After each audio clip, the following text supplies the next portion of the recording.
Hi, today I want to read another story to you, another story also by Ludwig Bemelman. This is Madeline and the Bad Hat, where Madeline meets her future best friend, Pepito, but they certainly don't start out as best friends.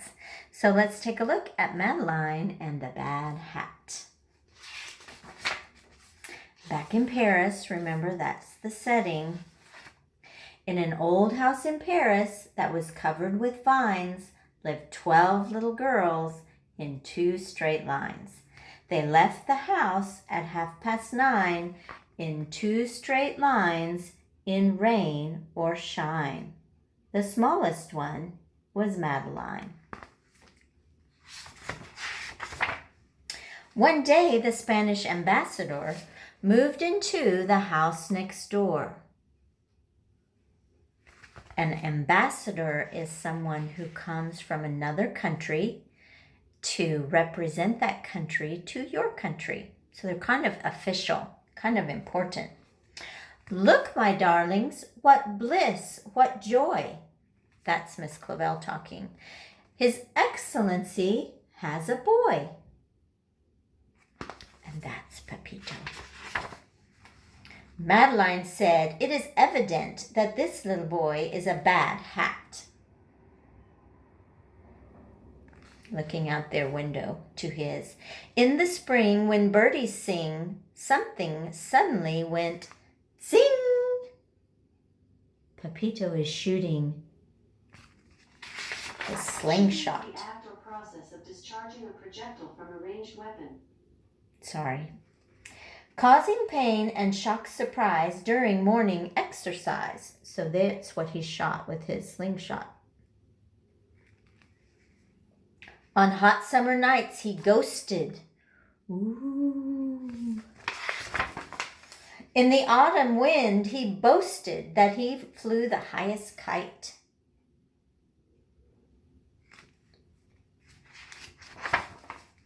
Year in, year out, he was polite. He was sure and quick on ice. I love Bemelman's paintings.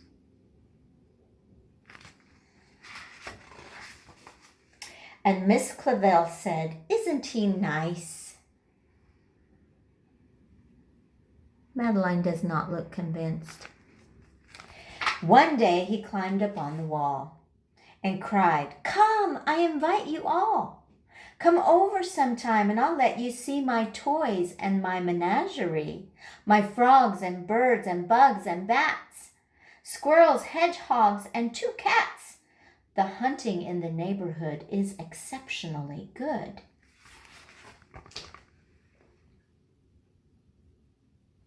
Sounds like he's collecting animals. But Madeline says, "Please don't molest us. Your menagerie does not interest us."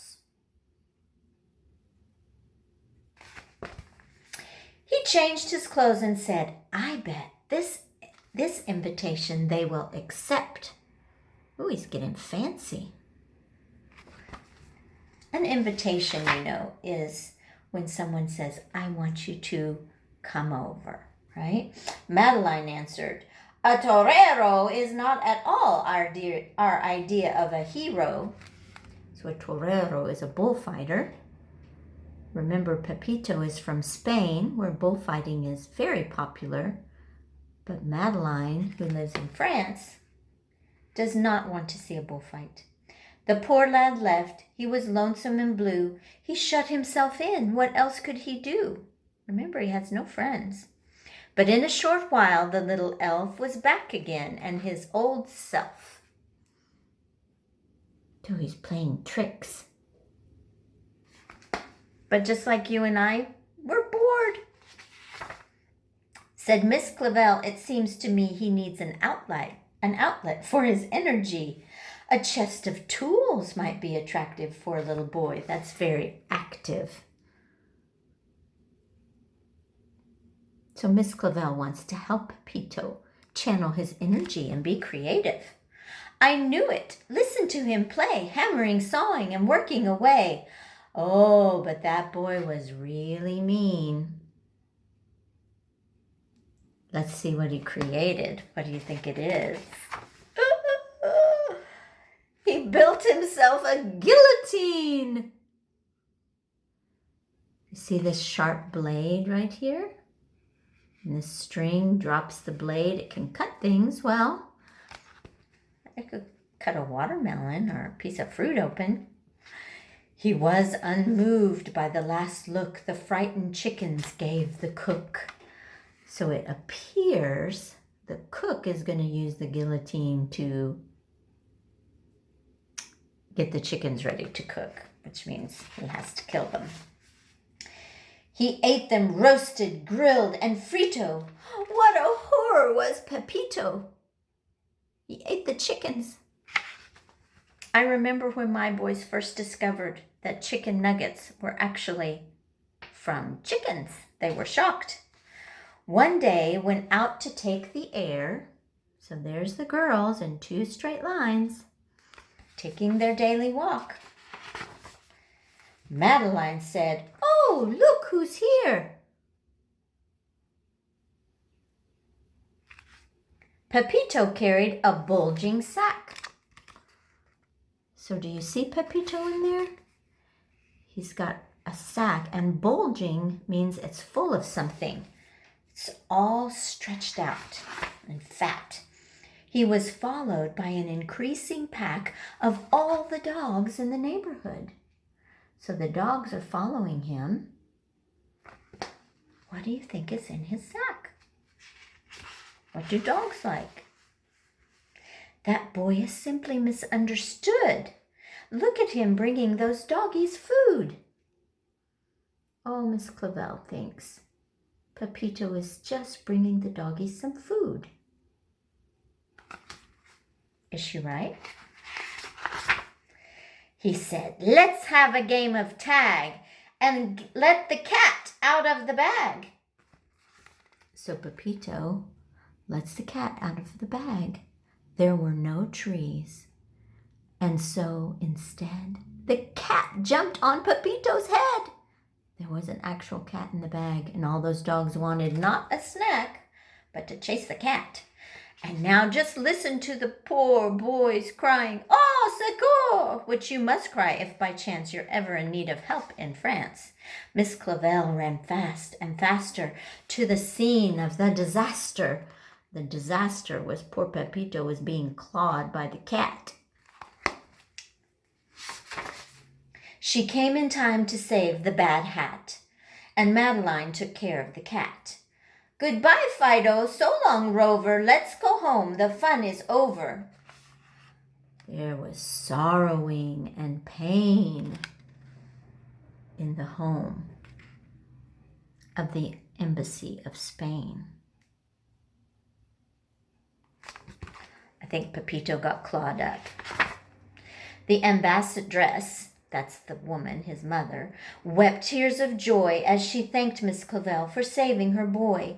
Nothing, said the ambassador, would cheer up poor Pito more than having a visit from next door.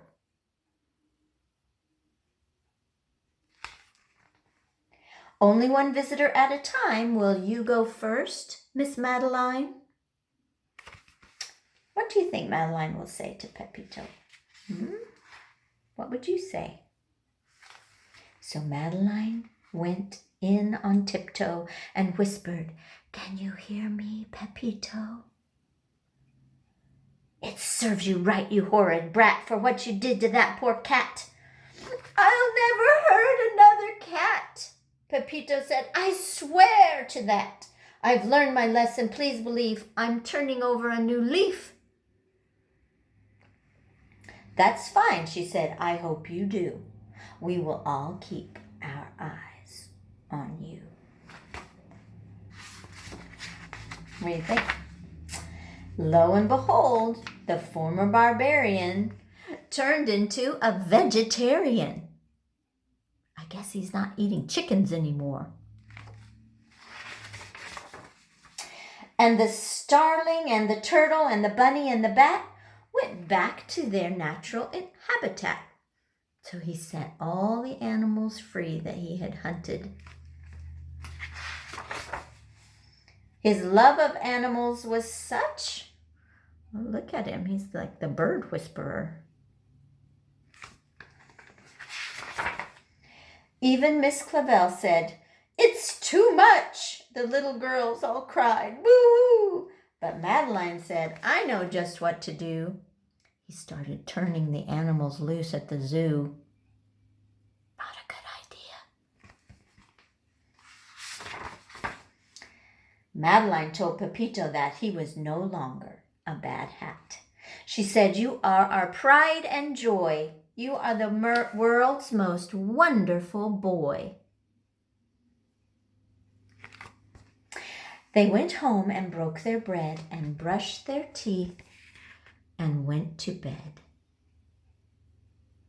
Then there's Pepito in his window.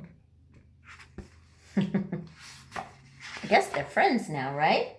As Miss Clavel turned out the light, she said, "I knew it would all come out all right." That's all there is. There isn't any more for today. And I hope that while you're at home, that you will be like Madeline and not Pepito, and that you will be creative and find fun things to do, but don't get into trouble. I miss you. Bye-bye.